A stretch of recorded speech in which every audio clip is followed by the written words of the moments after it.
lang, nakilala lang namin si Papa mo, no? Tapos biglang gano'n ang nangyari. Biglang nagpaalam na talaga siya. Sa tingin mo, bakit ganun bigla-bigla? Kung kailan nandito na kami, kung kailan nandito na ang Kalingap. Siguro po kaya ganun kasi parang naisip na ata po ni Papa na andyan nga po ang Kalingap na tutulungan po ako pag sa oras na nawala siya. Parang yun na din po ata. Parang kumbaga nakampante na siya. Oo. Na hindi na siya Ay, sa tingin ko, yun nga eh. Kaya pinipilit niyang mabuhay pa. Kasi nangangamba siya na pag nawala siya, saan ka, pupunta, sinong tutulong sa'yo. Kaya po, di ba, yung pumunta po kayo, nahihiling siya ng bangka. Bakit? Kasi nga po gusto niya pa magtrabaho. Oo, gusto niya kaya nagtataka ako, naghiling ng bangka, tapos gusto niya magtrabaho, tapos bigla siyang ganun na. Nga po. Pero, by the way, condolence pala sa nangyari. Paano ba nangyari? Kailan nangyari? Pwede bang ikwento yung konting details lang sa nung namatay siya? Nung araw na po yun, so pumunta din po sila Kuya Bal noon. Araw po na yun.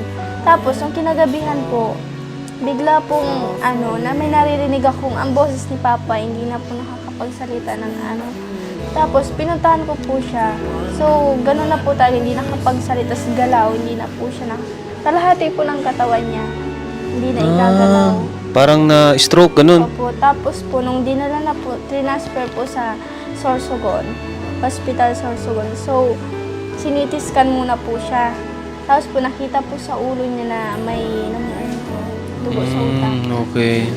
Tapos yun din po. Tapos yun na. Papa-operahan po, balak nung doktor na operahan. Kaso po, yung katawan ni Papa Hindi na kaya. Ayun. Kaya Kaya doon na siya, Wala ba siyang huling sinabi sa'yo? Ano yung huling na pag-usapan nyo? yung lang po, yung pumunta lang po nun sila Kuya Bal. Ewan ko po ano yung sinabi niya dun sa video.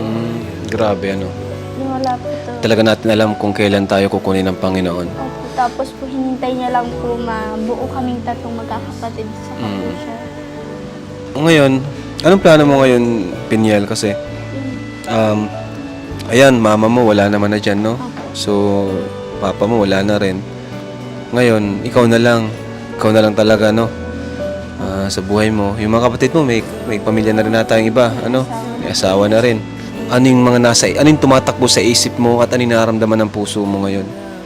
Siyempre po, malungkot yung naisip ko po na ako na lang po siyempre, tapos yung kapatid ko. Pero po, naman po ako na andyan naman po yung kapatid ko. Sabi nga po nila, Kuya Bal, na di pa din naman daw po mawawala yung komunikasyon. So, ngayon po, naisip ko sa ko na andyan naman po ang Kalingap na suportahan po ako sa pag-aaral ko nga po. So, yun po, magtatapos po. Ito po talaga yung ko dito. Parang gusto mong makapagtapos ng pag-aaral. So, kahit gano'n nangyari, kahit nawala ang tatay mo, andyan naman ang Kalingap, Isa na namang nakakalungkot na interview ang ating napanood, mga Kalingap. Ito nga patungkol dito kay Piniel. Yun nga, sabi nga ni Kalingap Prab na si Piniel po yung isang natulungan po nila sa may Sorsogon na maalaga sa tatay. Sa totoo lang, isa din po si Piniel sa mga napanood ko na teknolowan nila Kalingap Prab na isang dalaga na sobrang mapagmahal sa kanyang tatay. So yun, nakakalungkot nga kasi na maalam na pala si tatay. And grabe, parang tagos sa puso ang mga binibitawang salita ni Piniel. Alam ko matalino tong batang to kasi dawi siya magsalita, napaka dire-diretso. Tsaka makikita mo talaga na kumbaga napaka-lehitimo ng mga binibitawang salita, kumbaga galing sa puso. Ayan. Kasi alam mo naman yung tao, kung nalalaman mo isang tao kung nagsasabi ng totoo na galing sa puso, kasi mararamdaman mo yan. And syempre talaga namang nakakalungkot din yung kwento ng kanyang tatay, kasi para bang nung makita na niya na kumbaga may masasandala na si Piniel, ay talagang yun, bumitaw na siya. And para sa akin din, okay din naman yung ganyan kaysa naman sa maging pasan-pasan pa siya na ni Pinel at mga anak niya, di ba? Kasi mapapagasto na lang po yan sila sa bandang huli.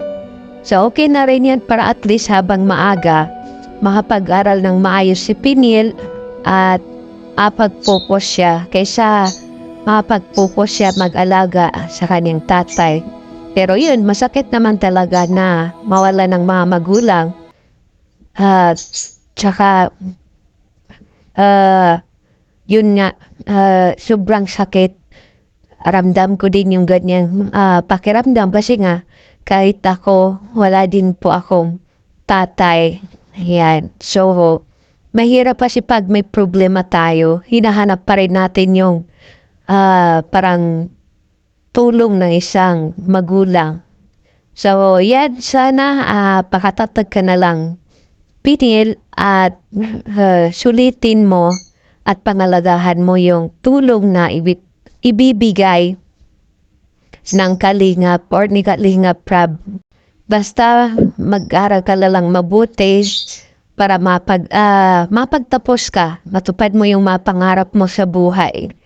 Ayan. So, salamat din po sa mga tumutulong po kay Pinel kasi para sa akin, deserve niya yung tulong kasi hindi po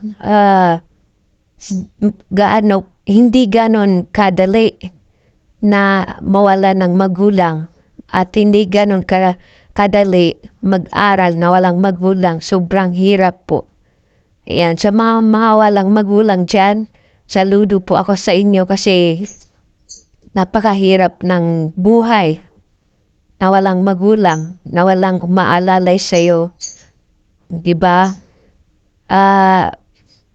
Sobrang, yung pag wala kang makapitan, mas nawawalan ka ng gana sa lahat ng mga hinaharap mong problema. Pero pag may magulang ka na, kahit lang, moral support at saka presensya niya, napalaking tulong po yan. So yun, wag po tayong magsawang suportahan po ang Kalingap. Ayan, para din po kay Pinel. Pakita din natin sa kanya yung tulong natin sa pamamagitan ng panonood ng kanyang video. Ayan. So, alam ko maraming malayo ang mararating ni Pinel kasi mabait naman po siya. Makikita mo naman kung dawi siya magsalita, matalino. And yan, sabi nga ni Kalingap Prab na na lang siya, kumbaga kumapit na lang siya, lumapan. Kasi nandyan ang Team Kalingap na aalalay sa kanya. At sana yun ang hindi sayangin ni Pinel. Maraming salamat po. God bless po. Bye-bye.